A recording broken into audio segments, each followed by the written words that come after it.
in order to go a little bit further. And I think we get stuck in the preparation stage, and we get stuck in the research stage, and people will be in the research stage for like 3 to 5 years. 5 notepads on their desk full of ideas. And you got a million notepads, and you got all these ideas, and you've talked to every person that you can possibly talk to, and you become an FBI agent to figure out how to get started, right? Seriously. But the truth, the truth is that we say it in such a cliche way that the best time to get started on anything is like right now, right this minute. Yes. And it's okay to not know everything. It's okay to have to go back and say, okay, well, this didn't work. I gave it a shot. This didn't work. Let me go ahead and reassess and regroup and figure it out. And when you're speaking about who you want to become too, what you start realizing is that it's very empowering, because the person who you want to become has all of these skills and all of these talents. And it's almost like when you say that out loud, you awaken the person that you have a desire to become. And when that person pops up, you're pretty much unstoppable. So I would really just say, man, change the narrative, change the way that you speak to yourself. Instead of looking at things that all the reasons why they won't work, become a critical thinker and be a person who can see the obstacles and the challenges, and then become wise enough from what you've learned up until that point as to how to navigate through them. Yeah. And so did coaching help with that? Like being in Powerhouse and having a coach help with getting out of your own head and also seeing the possibilities and having somebody remind you that you're a badass, that you girl, you do this. Like, what are you waiting on? Let's go. I mean, right? Absolutely. Yeah, absolutely. I think what it also did that was really important was the fact that it was able to, I was able to say in our conversations, Chandra, I want to do this and I want to do that and I want to do this. And I think what was really helpful was being able to be reeled back in, to focus and to become great at something. Yeah. Because we all have, especially visionaries, we have 500 billion ideas. Yes. Right. Yes.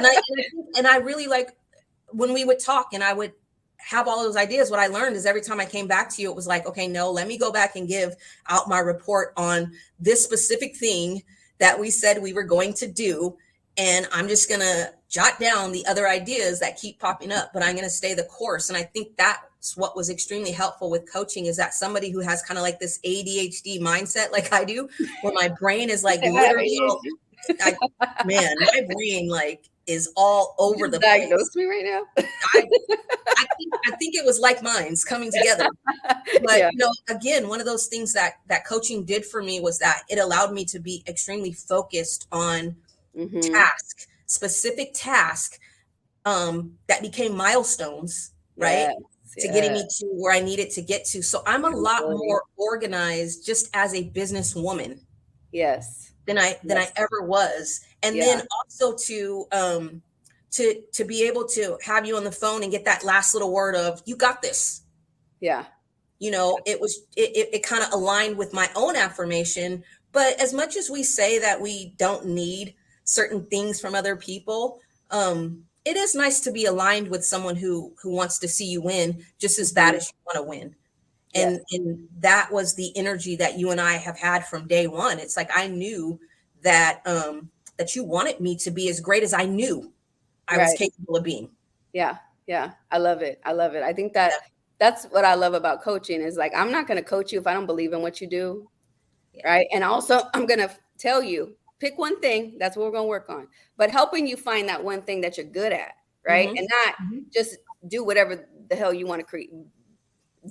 Right. It's really looking from the outside, looking in and saying, well, Lakeisha, you're really good at this and you've been doing this. Like, why aren't we monetizing this? Right. Why are you trying to add and just put extra work because maybe somebody else said, oh, you should do this. We listen to a lot of people in our ear and they're like, you should do this and you should do that. And they were like, oh, shoot, maybe I should because so-and-so said it. Like, don't listen to those people. Exactly. Right. Don't listen to those people. Yeah. But true. And that's one of the things that I push. That's one of the main reasons why I think that I've been able to connect with students the way that I've been able to connect with students is because, my agenda is not theirs. Yeah. And I think that real coaching is not telling people what to do, but it is connecting them to their potential and then giving them a plan that is going to not allow them just to sit in potential, because that's dangerous as well. Yeah, we all have some great potential that we're sitting in. And a lot of people that are watching this have been sitting in their potential for many, many years. Thank you, Lakeisha. I want to just introduce Latoya, who just popped in, and she is a former powerhouse too. And she is far away from us now and on the other side of the country, but she's doing amazing things right now. And, she joined Powerhouse Academy and wanted to change the world and help youth. Latoya, just talk about your journey from Powerhouse to where you're at now in a summary, if you can. Absolutely. Definitely. I think Powerhouse joining Powerhouse was a pivotal moment in my life. I had pretty much maxed out in the education world in terms of what I could do for students. I had gone from every position that you could have. I started out as a crossing guard, became a tutor, teacher, and administrator. And at that point, I was really looking to take everything to the next level. And I had all these skills. And I really was tired of other people capitalizing off them, quite frankly, and felt like my impact could have been expanded. And I think connecting with you, Chandra, it was just like, all right, like you already have everything that it takes. And it's now time for you to just really bet on yourself. Yeah. And I feel like Powerhouse really gave me the courage to just do it, to just go out there, to take my first speaking engagement, talking to students and realize that I had a lot of value. And so I think from that moment, I jumped and I never looked back. I think the biggest thing that I took from Powerhouse was the importance of building strategic partnerships.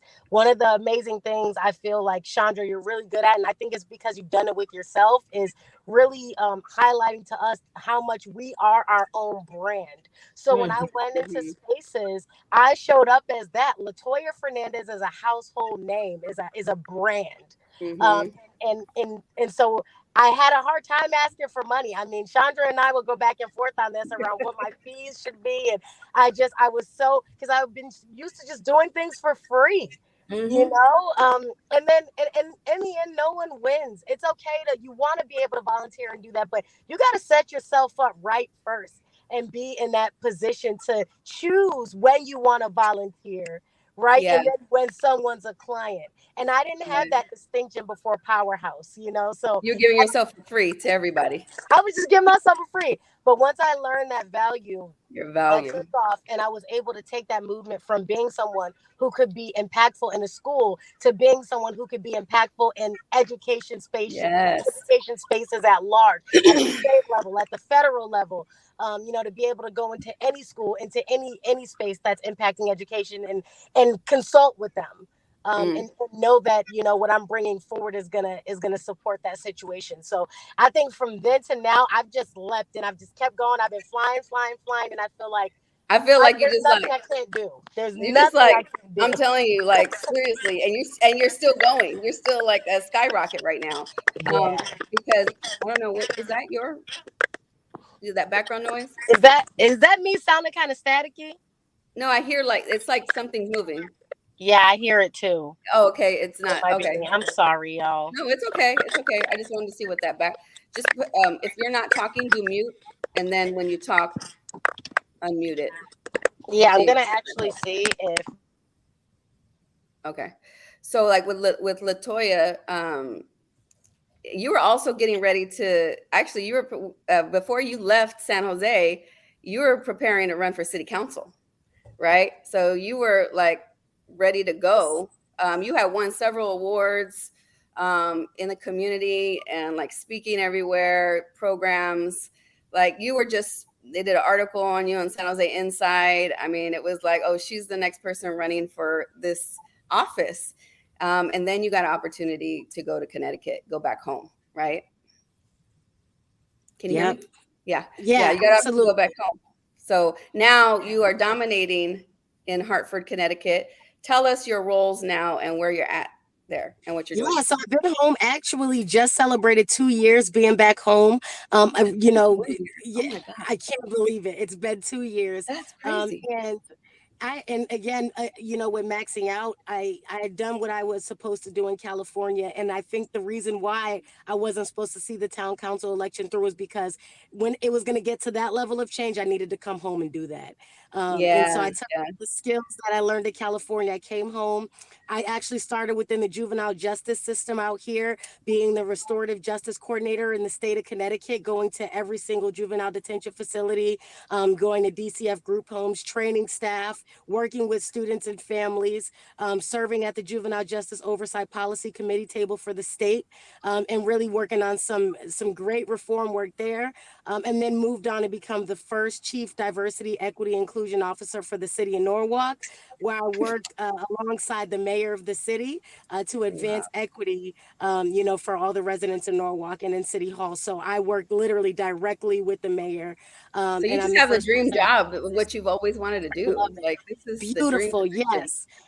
And even to in terms of I talked about with the strategic partnerships and the branding, when I was brought into that role, as someone even came and advocated for me within there, because they said, look, we've done our research on her, and we need to make sure that we compensate her properly. So Accordingly. I ended up getting what I deserved in that situation, and then I Mhm. was more recently just appointed to the West Hartford Board of Education, to fill a vacancy while I'm actually running my campaign right now to serve Nice. at full capacity. So to be home in that short period of time, and Yeah. to be advancing at these tables, I'm considered an expert in the state and restorative Wow. justice, and a go-to person when it comes to issues with youth, and issues of equity, and inclusion. I also started a statewide DEI table to connect everybody who's doing this work in the municipality, at the state level. So I'm excited. I'm looking for more. I'm just getting warmed up out here. I Just know getting you warmed are. I know you are. You're still a baby. You're still a baby. up. So I could imagine what's going to happen. I'm just so proud of you, and just like you don't stop. And this is what I try to really teach in Powerhouse is really just go. Your idea, that vision, just do it. Like God wouldn't have placed it inside of your gut and inside of you if it wasn't meant for you, and if he didn't want you to do it. And we will talk ourselves out of big ideas. Both of you have had big visions and ideas, right, that are changing lives of young people. Like you think about it, like Latoya got the younger ones, but even now in a bigger way, all the schools in her county, right, she's overseeing. And Lakeisha, you're out there in the community colleges. You're taking them as they get older, transition to young adults. Like, think about the impact here right now. And I just got chills talking about it. Just being in a coaching program and working with a coach, giving you the courage to go and do these things that you normally wouldn't do on your own. You might have, right? We all did good things and had some accomplishments without having a coach. And I'm talking about myself too. But having somebody to believe in you and being your strategic partner, kind of strategizing with you and getting yourself out of your own head and borrowing the confidence of your coach for a little while until you were fully in your own confidence to be able to keep going, right? And keep going and keep going and keep going, and changing that mindset of doubting yourself. You already have proof that when you implement something, it works, right? So once you get proof, then you keep doing it, right? That confidence fuels action, and that action fuels more confidence, and then it's like a wash, rinse, and repeat Yeah, from there, right? absolutely. Right. Absolutely. So Yes. so yeah, so I just wanted to bring you guys on today and just talk about just the long lasting effects of coaching and why it's so Yeah. important, and how being in Powerhouse, just for some women that are considering it, because honestly, to be honest with you, I haven't done a Powerhouse all year. Oh, All wow. this year, Wow. I haven't done a Powerhouse, and I was trying to get out of it, honestly. And me running away from my own thing, the thing that I created, the thing that's been working for all these years. And I was like, I want to do a different model. I'm going to do it different this way, this time. And of course, it didn't work. I was like, nope, that's not what you do. Okay, Chandra, you have powerhouse groups. You bring powerhouse women together. It's a movement. Right. You know, it's a group of women going together, and you do that best. So get your ass back up and do another powerhouse. Yeah, absolutely. And it truly is the gift. Yes, good. Because it truly is, and sis, I know you feel this way. It really is the gift that keeps on giving. Yeah.